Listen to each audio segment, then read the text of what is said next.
ఒకసారి మహబూబ్నగర్ జిల్లాకు వెళ్దాం. అక్కడ కాంగ్రెస్ బీఆర్ఎస్ గా మారిన సిచ్యువేషన్స్ కనపడతా ఉన్నాయి. అనేక మంది నేతలు కాంగ్రెస్ పార్టీని వీడి గువ్వల బాలరాజ్ ఆధ్వర్యంలో పెద్ద ఎత్తున బీఆర్ఎస్ పార్టీలో చేరినట్టు వస్తుంది. అనంతరం ఈ నేపథ్యంలోనే కొంత కాంగ్రెస్ బీఆర్ఎస్ మధ్య తోలాట కూడా జరిగిందంటూ కూడా ఒక వార్త హైలైట్ కనబడతా ఉంది. దీనికి సంబంధించిన పూర్తి డీటెయిల్స్ అందించేందుకు మా ప్రతినిధి ప్రదీప్ అందుబాటులో ఉన్నారు. Pradeep, good evening Pranay.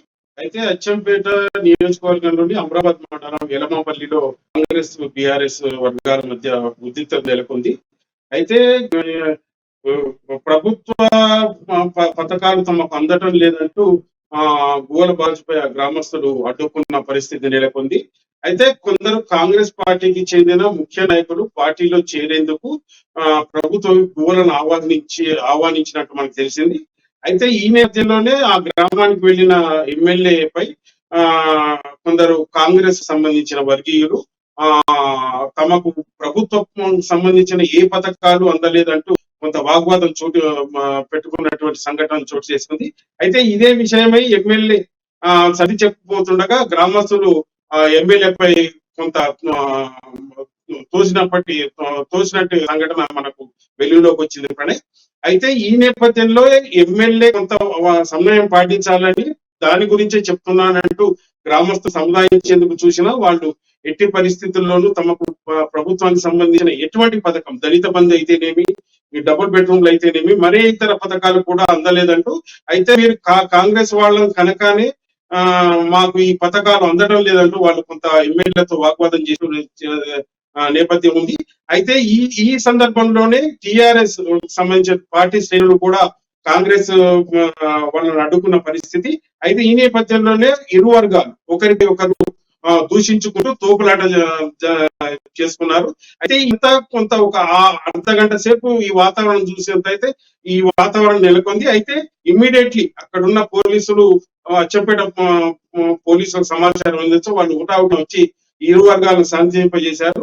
అయితే మొత్తం మీద గువ్వల బాలరాజు కేవలం బీఆర్ఎస్ కి సంబంధించిన వాళ్ళకే పథకాలు అందిస్తున్నారంటూ, తమ గ్రామ అభివృద్ధికి కానీ తమ గ్రామంలో ఉన్న ఎటువంటి గవర్నమెంట్ నుంచి ఎటువంటి పథకాలు ఇవ్వలేదంటూ గ్రామస్తులు అయితే కొంత ఆగ్రహం వెలిపించిన సంఘటన అయితే చోటు చేస్తుంది ఫ్రెండ్.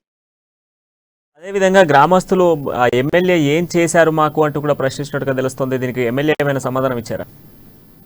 అయితే ఈ నేపథ్యంలోనే ఈ ఎలమపల్లి గ్రామం అనేది డిసిసి అధ్యక్షులు వంశీకృష్ణకు చెందినది గ్రామము. అయితే ఈ నేపథ్యంలోనే కొందరు కాంగ్రెస్ వారిని బీఆర్ఎస్ వారు కొంత లాలూచికి గురి చేశారని, ఆ పథకము ఈ పథకము అవి ఇవి ఇస్తానంటూ కాంగ్రెస్ పార్టీలో చేర్చుకున్నారని కొంత ఆగ్రహం చూపించారు. అయితే ఈ నేపథ్యంలోనే ఎమ్మెల్యే పార్టీలో చేర్చుకుని అనంతం వెళ్ళిపోతుంటే మీతో మాట్లాడాలంటూ కాంగ్రెస్ పార్టీ వర్గీయులు కొంత ఎమ్మెల్యేను అడిగినట్టు సందర్భం. అయితే నాకు ఎటువంటి అభ్యంతరం లేదు, నేను ఎవరితోనైనా మాట్లాడడానికి సంసిద్ధంగా ఉన్నానంటూ వాళ్ళ వద్దకు వెళ్ళగా మాట సందర్భంలో కొంత ఉద్రిక్త వాతావరణం నెలకొంది. అయితే ఈ నేపథ్యంలోని బిఎస్ వర్గాలైతే కావాలనే మాజీ ఎమ్మెల్యే వంశీకృష్ణని తమ ఎమ్మెల్యేపై ఉసిగొల్పినట్టు ఆరోపణలు అయితే వినిపిస్తున్నాయి. అదేవిధంగా ప్రజల్ని ప్రలోభాలకు గురి చేస్తూనే పార్టీలో చేర్చుకుంటున్నారు అంటూ కూడా ఆరోపణలు ఎదురుపడతా ఉన్నాయి. దీనికి సంబంధించి ఎమ్మెల్యే ఏమైనా మాట్లాడారా? అయితే ఈ విషయంపై ఎమ్మెల్యే ఎటువంటి వ్యాఖ్యానాలు అయితే చేయలేదు, మనకు అందుబాటులో కూడా లేడు. అయితే ఈ నేపథ్యంలోని గతంలో కూడా ఎమ్మెల్యే కొంత దుందుకు స్వభావం ఉన్న వ్యక్తి అంటూ అచ్చంపేట నియోజకవర్గంలో చర్చ అయితే నడుస్తోంది. అయితే ఎమ్మెల్యే వల్లనే ఇంత ఉద్రిక్తత నెలకొందంటూ కాంగ్రెస్ పార్టీ వాళ్ళు ఆరోపిస్తున్నప్పటికీ ముందుగా కాంగ్రెస్ వాళ్లే ఈ ఉద్రిక్తతకు కారణం అంటూ బీఆర్ఎస్ వాళ్ళు ఆరోపిస్తున్న పరిస్థితి నెలకొంది. అయితే మొత్తం మీద అయితే అచ్చంపేట నియోజకవర్గంలో రాజకీయ వేడి అయితే రగిలినట్టు మనం అనుకోవచ్చు. Thank you Pradeep.